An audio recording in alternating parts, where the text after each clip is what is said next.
আসসালামু আলাইকুম।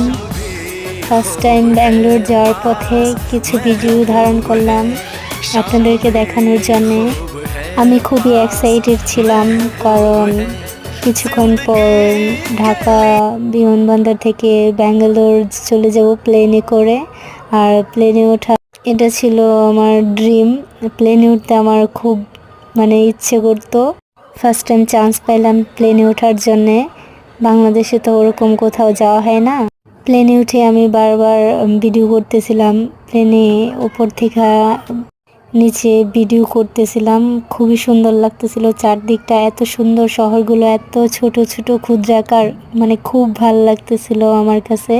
আমি প্লেনে থেকে সব কিছুই দেখতে পাচ্ছিলাম চারপাশটা। তারপর এয়ারপোর্টে নামলাম। এয়ারপোর্ট, ব্যাঙ্গালোর এয়ারপোর্টটা ছিল খুবই সুন্দর। আমি চারদিক দিয়ে ঘুরে ঘুরে দেখতেছিলাম। আমার মনে হচ্ছিল আরো কিছুক্ষণ এখানে থেকে যাই, বাট এখন আমাদের